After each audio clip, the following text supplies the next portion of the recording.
యేసుక్రీస్తు యొక్క పరిశుద్ధమైన దివ్యమైన నామములో మీ అందరికీ మరొకసారి ప్రత్యేకమైన శుభాలు తెలియజేసుకుంటూ ఉన్నాం.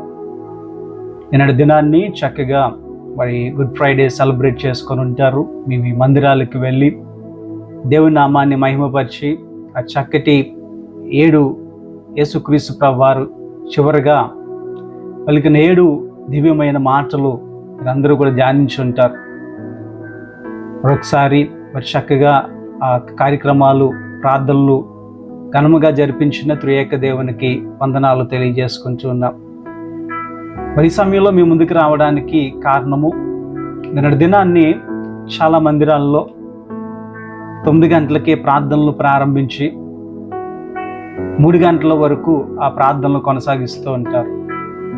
ఎందుకు 9 గంటలకే ప్రారంభిస్తున్నాము, ఎందుకు 3 గంటలకి ఆ ప్రార్థనలు మనం ముగిస్తున్నాము అనే విషయము చాలామందికి తెలుసుంటుంది. మరి తెలియని వారికి ఈ మాటలు నేను వారికి అర్థమయ్యే రీతిలో చెప్పడానికి, లేఖనాల్లో నుండి చెప్పడానికి మీ ముందుకు వచ్చాను. దయచేసి ఈ మాటలు వింటున్న మీరు ఇప్పటివరకు ఈ యొక్క ఛానల్ని సబ్స్క్రైబ్ చేసుకోకపోతే సబ్స్క్రైబ్ చేసుకోండి. మరిన్ని విలువైన విషయాలు, ఆధ్యాత్మికమైన సందేశాలు మీకు అందించబడుతూ ఉంటాయి. మరి అంశంలోకి ముందుకు వెళ్ళినట్లయితే, ఎందుకు 3 గంటలకే యేసుక్రీస్తు ప్రభువారు చివరి మాటలు పలికారు, ఎందుకు 9 గంటలకే ఆయన్ని శిలువ మీదకి ఎక్కించారు అనే విషయాలు లేఖనాల్లో నుండి మనము జాగ్రత్తగా అర్థం చేసుకోవడానికి ప్రయత్నం చేద్దాం. ఒక ప్రాముఖ్యమైన విషయాన్ని, దినాన్ని మనము అర్థం చేసుకుంటూ ఉంటున్నాము.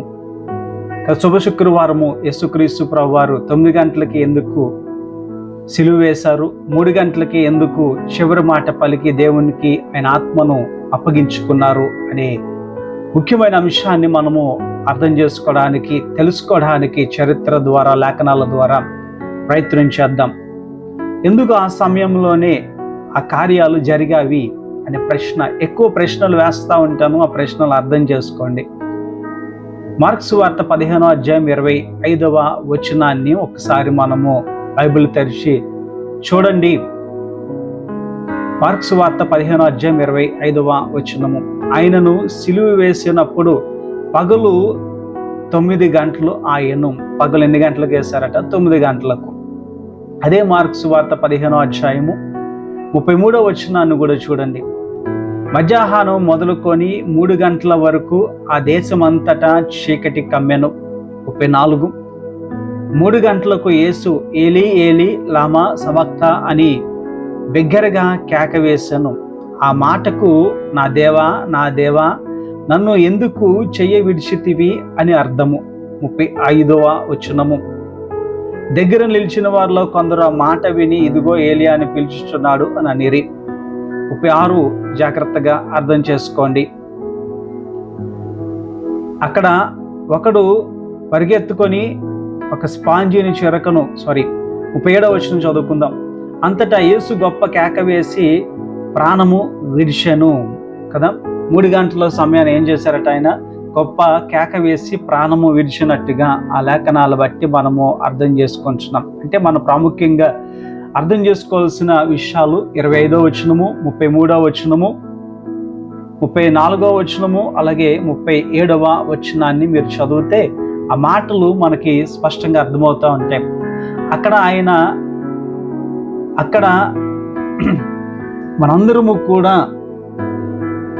ఆ మాటలు అర్థం చేసుకోవాలి. అక్కడ అందరూ కూడా అర్థం చేసుకోవాల్సింది, తెలుసుకోవాల్సిన విషయం ఏమిటి అని అంటే, ఉదయం 9 గంటలకు సిలువ వేశారు, మధ్యాహ్నం 3 గంటలకు తన ప్రాణమును లేదా తన ఆత్మను యేసుక్రీస్తు ప్రభువారు తండ్రికి అప్పగించారు అనే విషయాన్ని చూస్తూ ఉంటున్నాం. ఎందుకు కరెక్ట్గా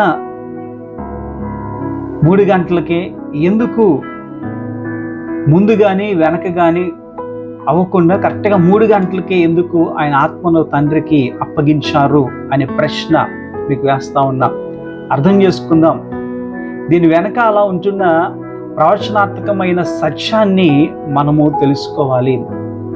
తండ్రి అయిన దేవుడు దానికి ఎందుకు అనుమతించారు అంటే, మనందరము కూడా కావలసిన ఆత్మీయమైన విషయాలు దీంట్లో దాగున్నాయి కదా. ఆ అర్థాన్ని మనం ఈ దినాన్ని తెలుసుకోవాలి. ఊరికినే పరిశుద్ధాత్మ దేవుడు ఏ విషయాన్ని కూడా పరిశుద్ధ గ్రంథంలో రాయించలేదు అనే విషయాన్ని ప్రతి క్రైస్తవుడు కూడా గుర్తుపెట్టుకోవాలి. పరిశుద్ధ గ్రంథంలో లెక్కించారు అని అంటే దానికి ఒక ప్రాముఖ్యత ఉంటుంది. ఉదయం 9 గంటలకు, సాయంకాలం 3 గంటలకు విలువైన ప్రవచనాలు యేసుక్రీస్తు ప్రభువారు నెరవేర్చారు.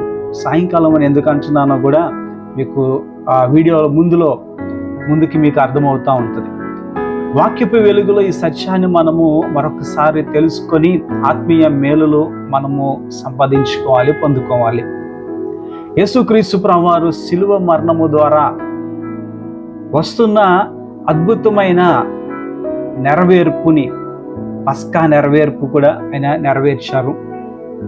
పస్కా గొర్రె పిల్లని మొదటి నెలలో 10వ రోజుని ఎందుకు సెలెక్ట్ చేసుకోవాలి, ఆ తర్వాత 4 రోజుల తర్వాత సాయంకాలము ఎందుకు దాన్ని బలి అర్పించాలి, వీటి వెనకాల ఉంటున్న ఆత్మీయమైన లేఖన సత్యాలు ఏంటి అనే విషయాలు రాబోయే దినాల్లో మీకు అందించడానికి నేను ఇష్టపడతా ఉన్నా. ఈ దినాన్ని ఈ యొక్క 9 గంటలు లేదా 3 గంటలు అనే ఆ విషయాన్ని అర్థం చేసుకోవడానికి ప్రయత్నం చేద్దాం. యేసుక్రీస్తు ప్రభువారు తన శిష్యులు యేసుక్రీస్తు ప్రభువారు తన యొక్క శిలువ మరణము ద్వారా స్వచ్ఛమైన దహన బలి క్రమమును ఆయన నెరవేర్చారు అనే విషయాన్ని జ్ఞాపకం చేస్తున్నాం. శిలువ మరణము ద్వారా ఒక చక్కటి ఆత్మీయమైన దహన బలిని ఆయన నెరవేర్చారు అనే విషయాన్ని జ్ఞాపకం చేస్తున్నాం.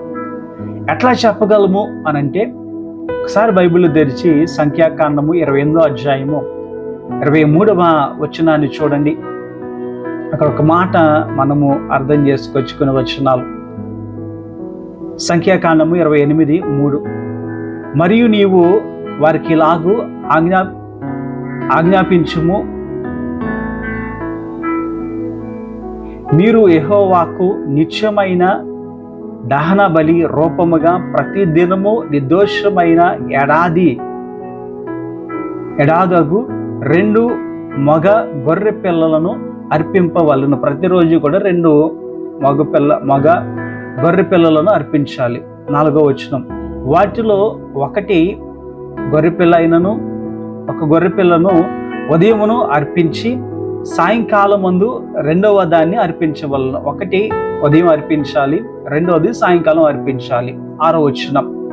ఇది యెహోవాకు ఇంపైన సువాసనగా హోమముగాను సియోను కొండ మీద నియమింపబడిన సత్యమైన దహన బలి. ఎక్కడ చేయాలో, ఎప్పుడు చేయాలో అనే విషయాన్ని అక్కడ చాలా స్పష్టంగా లేఖనాల్లో చూస్తాం. ఈరోజు ప్రతిరోజు దేవాలయంలో 2 గొర్రె పిల్లలు దహన బలి రూపంలో అర్పించాలి. 2 గొర్రె పిల్లలు దహన బలి రూపంలో అర్పించాలి. మొదటిది ఉదయకాలమున, 2వది సాయంకాలమున అర్పించాలి. ఇంతకీ ఏ సమయంలో అర్పించాలి? ఉదయం అన్నారు, సాయంకాలం అన్నారు. మరి టైము పర్టికులర్గా ఏమన్నా ఉందా? యేసుక్రీస్తు ప్రభువారు 9 గంటలకి, 3 గంటలకి అని చెప్తున్నావు కదా, దీనికి కూడా ఏమైనా టైం ఉందా అని అంటే అర్థం చేసుకోండి. దేవాలయము కదా, దేవాలయంలో ఏ సమయంలో దహన బలిని అర్పించాలి, దేవాలయంలో ఏ సమయంలో దహన బలిని అర్పించాలి అనే విషయాన్ని అర్థం చేసుకుందాం. యూదుల చరిత్ర మనం ఒకసారి జ్ఞాపకం చేసుకోగలిగితే బలుల యొక్క సమయము మనకు అక్కడ తెలియజేయబడుతూ ఉంటుంది. ఏ సమయంలో బలులు అర్పించాలన్నది యూదుల యొక్క చరిత్ర మనకు తెలియజేస్తూ ఉంటుంది. ఉదయం 9 గంటలకు బలిని అర్పించాలి. 2వ గొర్రె పిల్లను మధ్యాహ్నం 3 గంటలకి అర్పించేవారు వారు యూదుల చరిత్ర ప్రకారంగా. మీరు ఇక్కడ ఒక డౌట్ వచ్చి ఉండొచ్చు కదా, ఇందాక సాయంకాలం 3 గంటలకి అన్నావు కదా అని. ఇందాక కూడా మీకు ఆ డౌట్ నేనే రైస్ చేశాను. అది ముందు చెప్తాను, వీడియోలో ముందు తెలియజేస్తాను అని కదా. సాయంకాలము 3 గంటలకి అని అన్నం ఏంటి అని కదా. ఇక్కడే మధ్యాహ్నం 3 గంటలకి అని అంటున్నాం. యూదుల యొక్క కాలమాన ప్రకారంగా ఒక రోజు సాయంకాలం 6 గంటల నుంచి తర్వాత రోజు సాయంకాలం 6 గంటల వరకు ఒక రోజుగా యూదుల యొక్క నియమము, వారు అట్లాగే ఒక డేని వారు క్యాలిక్యులేట్ చేస్తూ ఉంటారు. అందుకనే ఈ మాటలు మీకు జ్ఞాపకం చేస్తూ ఉన్నాను కదా. అందుకనే మధ్యాహ్నం 3 గంటలకు ఆ యొక్క గొర్రెపిల్లను అర్పించాలి అనే మాట మనం చూస్తూ ఉంటున్నాం. అంటే ఒకటి పొద్దున్న, ఇంకొకటి సాయంకాలము అనే విషయాన్ని చూస్తూ ఉంటున్నాం. చరిత్ర బాగుంది కదా, చరిత్ర బాగుంది, కానీ క్రైస్తవుడు వాక్యం మీదే కదా, లేఖనాల మీదే కదా ఆధారపడి ఉంటారు. లేఖనాల ఆధారాలు ఏమైనా ఉన్నాయా అని కూడా మీరు అనుకొని ఉండొచ్చు కదా. అది కూడా చూద్దాం. ఈ లేఖనాల భాగాన్ని మనము అర్థం చేసుకుందాం. అపోస్తలుల కార్యగ్రంథము 3వ అధ్యాయము 15వ వచనం. అక్కడ ఏముంటుంది అని అంటే, పెంతెకోస్తు దినాన్ని జ్ఞాపకం చేస్తున్న పరిశుద్ధ ఆత్మదేవుడు అగ్ని నాలుకల వలె విభజింపబడి మేడగదిలో ఉంటున్న దేవుణ్ణి ఆరాధిస్తూ ఉంటున్న శిష్యుల మీదకి అగ్ని నాలుకల వలె ఆయన పరిశుద్ధాత్మ దేవుడు ఆ దినాన్ని, ఆ సమయంలో వచ్చిన విధానాన్ని మనం అక్కడ జ్ఞాపకం చేసుకుంటూ ఉంచాము. ఆ మాట ఒక్కసారి చదువుకుందాం. అపోస్తలుల కార్యగ్రంథము 2వ అధ్యాయం 15వ వచనం. మీరు ఊహించినట్లు వీరు మత్తులు కారు, పొద్దుబుడిచి జామైనా కాలేదు. అక్కడ వారందరూ కూడా ఆ యొక్క మధ్యాహ్న సమయంలో పరిశుద్ధాత్మ దేవుని చేత నింపబడి వారు అన్య భాషల్లో మాట్లాడుతూ ఉంటుంటే అక్కడ ఉంటున్న ప్రజలందరూ కూడా చూచి వచ్చి పేతురుని అడుగుతారు, అయ్యా వీళ్ళేమన్నా తాగేశారా, తాగేసి మత్తులు అలాంటి మాటలు మాట్లాడుతున్నారా అని. అప్పుడు పేతురు గారు చెప్తున్నది ఏంటి అని అంటే, మీరు ఊహించినట్లు వీరు మత్తులు కారు, పొద్దు పొడిచి జామైనా కాలేదు అని అన్నారు కదా. ఏమన్నా అర్థమైందా? మీకు అర్థమయ్యేటట్లు చెప్పడమే నా బాధ్యత. ఒక్కసారి మీరు గనక పరిశుద్ధ బైబిల్ని కదా, ఇంగ్లీష్ బైబిల్ గనక మీ దగ్గర ఉంటే దాన్ని చూడగలిగితే, అదే అపోస్తలుల కార్యగ్రంథము 2వ అధ్యాయం 15వ వచనములో ఇంగ్లీష్లో ఏముందో మీకు జ్ఞాపకం చేస్తూ ఉంటాను. This people are not drunk as you oppose, it's only 9 in the morning అని అంటాడు. మీరు అనుకుంటున్నట్టుగా వాళ్ళేమి తాగలేదు, మత్తులై ఉండలేదు, ఇది ఇంకా ఉదయం 9 గంటలే అని పేతురు గారు చాలా స్పష్టంగా సమయాన్ని చెప్తా ఉన్నారు. అక్కడ జామైనను కదా, పొద్దు పుడిచి జామైనను కాలేదు అని అంటే ఇంకా ఇది ఉదయము 9 గంటలే. అంటే వారు ఉదయం 9 గంటలకి ఏం జరుగుతుందో మేడగదిలో పరిశుద్ధాత్మ దేవుడు వారి మీదకి అగ్ని నాలుకల వలె వాళ్ళ మీదకి వచ్చిన సంఘటనని మనం జ్ఞాపకం చేసుకుంటున్నాం. అంటే దేవుడు ఎప్పుడు వారి మీదకి మేడగదిలో ఉంటున్న వారి మీదకి వచ్చారంటే ఉదయము 9 గంటలకు పరిశుద్ధాత్మ దేవుడు వారి మీదకి వచ్చినట్టుగా మనం చూస్తూ ఉంటున్నాం. అందుకని ఆ సమయములు దేవుడు ఏర్పాటు చేసుకున్నారు అనే విషయాన్ని మనం జ్ఞాపకం చేసుకుంటున్నాం. పరిశుద్ధాత్మ దేవుడు ఆ రోజు అగ్ని నాలుకల వలె వారి మీదకి ఉదయం 9 గంటలకు వచ్చారు. అందుకని ఆ ఉదయం 9 గంటల సమయంలో మొదటి గొర్రె పిల్లను దహన బలిగా మందిరములో అర్పిస్తూ ఉంటారు. ఉదయం 9 గంటలకు దహన బలిగా మందిరాల్లో మొదటి గొర్రె పిల్లను దహన బలిగా అర్పిస్తారు. ఆ సమయంలోనే పరిశుద్ధాత్మ దేవుడు మేడగదిలో ఉంటున్న ఆ యొక్క మనుషులందరి మీదకి వచ్చారు అనే విషయాన్ని జ్ఞాపకం చేస్తూ ఉన్నాం. ఆ సమయంలోనే ప్రత్యేకంగా ప్రార్థనలు దేవాలయంలో జరిపిస్తూ ఉంటారు. అది యూదుల యొక్క ఆచారము. ఆ ప్రార్థనకే వేలాది మంది యూదులు తరలి వస్తూ ఉండేవారు. అందుకని దేవుడు ఆ సమయంలోనే ఆ మేడగదిలో ఉంటున్న 9 గంటలకు మేడగదిలో ఉంటున్న వాళ్ళందరి మీదకి అగ్ని నాలుకల వలె వాళ్ళ మీదకి వచ్చారు అన్నది లేఖనాల ద్వారా, చరిత్ర ద్వారా మనము ఇక్కడ జ్ఞాపకం చేసుకుంటూ ఉన్నాం. అపోస్తలుల కార్యగ్రంథము 3వ అధ్యాయము 1వ వచనములో మనం చూస్తూ ఉంటే మరొక విషయాన్ని మీకు జ్ఞాపకం చేయడానికి, క్లారిఫై చేయడానికి నేను ఇష్టపడతా ఉన్నా. పగలు 3 గంటలకు ప్రార్థనా కాలమున పేతురు యోహానులు దేవాలయంలోకి ఎక్కి వెళ్ళుచుండగా, ఎన్ని గంటలకు వెళ్తున్నారట? పగలు 3 గంటలకు. ఎందుకు వెళ్తున్నారు? దేవాలయంలో సమయంలో ప్రార్థనలు జరుగుతాయి, వీరు కూడా ప్రార్థన చేసుకోవడానికి పేతురు యోహానులు అక్కడికి వెళ్తున్నారు అనే మాటని మనం చూస్తూ ఉంటున్నాం. పేతురు యోహానులు కూడా 3 గంటలకు దేవాలయానికి వెళ్తున్నట్టుగా లేఖనాలు బట్టి మనము అర్థం చేసుకుంటూ ఉంటున్నాం. ఎందుకు అనంటే ఆ యొక్క 2వ గొర్రె పిల్లను 3 గంటలకు అక్కడ దహన బలిలో అర్పించి ప్రార్థనలు చేస్తూ ఉంటారు. అందుకనే వీరు కూడా ఆ సమయంలో అక్కడికి వెళ్తున్నారు. మరొక విషయాన్ని కూడా మీకు జ్ఞాపకం చేస్తూ ఉంటాను. అపోస్తుల కార్యగ్రంథము 10వ అధ్యాయము 3వ వచనం ఎవరు కనిపిస్తారు మనకి? భక్తుడు కొరినేలు కనిపిస్తూ ఉంచాడు. చదువుదాం ఆ మాట. 10వ అధ్యాయం 3వ వచనం. పగలు ఇంచుమించు 3 గంటల వేళ దేవుని దూత అతని వద్దకు వచ్చి కొరినేలి అని పిలుచుట దర్శనం ముందు తేటగా అతనికి కనబడెను. ఎన్ని గంటలకంటే మధ్యాహ్నం 3 గంటలకు. అదే 10వ అధ్యాయము అపోస్తుల కార్యగ్రంథములో 10వ అధ్యాయం 30వ వచనానికి కాస్త కిందకు వస్తే అక్కడ కొరినేలు చెప్తున్న మాట మనం చూస్తూ ఉంటాం. అందుకు కొరినేలు 4 దినములు క్రిందట పగలు 3 గంటలకు మొదలుకొని ఈ వేళ వరకు నేను ఇంత ప్రార్థన చేయుచుండగా అని చెప్తున్నాడు. అంటే ఆయన ప్రతిదినము ఏం చేస్తూ ఉంటాడంటే పగలు 3 గంటలకు మధ్యాహ్నం 3 గంటలకు ఆయన ప్రార్థన చేసుకుంటూ ఉన్నాడట గడిచిన 4 రోజుల నుంచి. అప్పుడు దేవుని యొక్క దూత ఆయనకి 3 గంటలకు ప్రత్యక్షమయ్యారు అనే విషయాన్ని జ్ఞాపకం చేస్తూ ఉన్నారు కదా. ఏం చేస్తున్నాడు? ప్రార్థన చేస్తున్నాడు. ఎందుకు ఆ సమయంలోనే ప్రార్థన చేస్తున్నారు అని అంటే, ఎందుకంటే యూదులు అందరూ కూడా వారికి ఉంటున్న చక్కటి ఆచారం ఏంది అని అంటే ఉదయం 9 గంటలకు మధ్యాహ్నం 9 గంటలకు ఖచ్చితంగా వారు ప్రార్థనలు చేసుకుంటారు. యూదులు అందరూ కూడా ఒక ప్రేయర్ టవల్, ఒక వస్త్రాన్ని వేసుకొని వారు ప్రార్థన చేసుకుంటూ ఉంటారు. ఎవరు అంటే మందిరానికి వెళ్ళని వారు, ఇంట్లో ఉండి ప్రార్థన చేసుకోవాలనుకున్న వారు ఉదయం 9 గంటలకు మధ్యాహ్నం 3 గంటలకు వారు ప్రార్థనలు చేసుకుంటూ ఉంటారు. అర్థమవుతుందా? ఉదయం 9 గంటలకు మొదటి గొర్రెపిల్లను దహన బలిగా అర్పిస్తారు. రెండవ గొర్రెపిల్లను 3 గంటలకు అర్పించేవారు. యేసుక్రీస్తు ప్రభువారు కూడా అద్భుత రీతిలో ఆ తండ్రి అయిన దేవుని యొక్క కట్టడను అనుసరిస్తూ అనే ఆ విషయాన్ని మనం అక్కడ జ్ఞాపకం చేసుకుంటున్నాం. తండ్రి అయిన దేవుని యొక్క కట్టడను యేసుక్రీస్తు ప్రభువారు కూడా ఏమాత్రం కూడా పక్కన పెట్టలేదు. దాన్ని నెరవేరుస్తున్న విషయాన్నే మనం అక్కడ జ్ఞాపకం చేసుకుంటున్నాం. అందుకని యేసుక్రీస్తు ప్రభువారు 9 గంటలకు ఆయనను సిలువ వేశారు. 3 గంటలకు ఆయన ఆత్మను తండ్రి అయిన చేతికి అప్పగించారు అనే విషయాన్ని మనం జ్ఞాపకం చేసుకుంటున్నాం. యేసుక్రీస్తు ప్రభువారు చక్కటి యాజక క్రమాన్ని కూడా ఆయన నెరవేర్చారు అనే విషయాన్ని చూస్తున్నాం.